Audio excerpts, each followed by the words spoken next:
Hello guys, आज की कहानी है एक दर्द भरी कहानी, डॉक्टर की दर्द भरी कहानी। अगर पसंद आए तो लाइक एंड सब्सक्राइब प्लीज़। एक डॉक्टर बड़ी ही तेज़ी से हॉस्पिटल में घुसा। उसे किसी एक्सीडेंट के मामले में तुरंत बुलाया गया था। अंदर घुसते ही उसने देखा कि जिस लड़के का एक्सीडेंट हुआ है उसके परिजन बड़ी ही बेसब्री से उसका इंतज़ार कर रहे हैं। डॉक्टर को देखते ही लड़के का पिता बोला, आप लोग अपनी ड्यूटी ठीक से क्यों नहीं करते? आपने आने में इतनी देर क्यों लगा दी? अगर मेरे बेटे को कुछ हुआ तो इसके जिम्मेदार आप होंगे।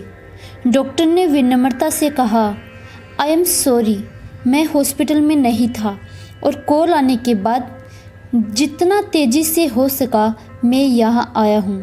कृपया अब आप लोग शांत हो जाइए ताकि मैं इलाज कर सकूँ। शांत हो जाइए, लड़के का पिता गुस्से में बोला। क्या इस समय अगर आपका बेटा होता तो आप शांत रहते? अगर किसी की लापरवाही की वजह से आपका अपना बेटा मर जाए तो आप क्या करेंगे?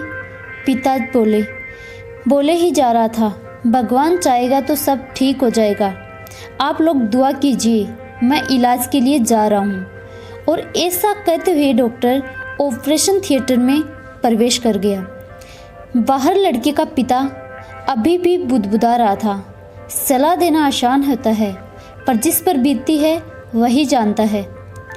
करीब 1.5 घंटे बाद डॉक्टर बाहर निकला और मुस्कुराते हुए बोला, भगवान का शुक्र है आपका बेटा अब खतरे से बाहर है।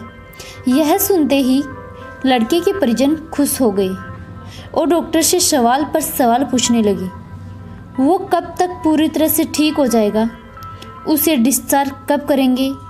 पर डॉक्टर जिस तेज़ी से आया था उसी तेज़ी से वापस जाने लगा और लोगों से अपने सवाल नर्स को पूछने को कहा।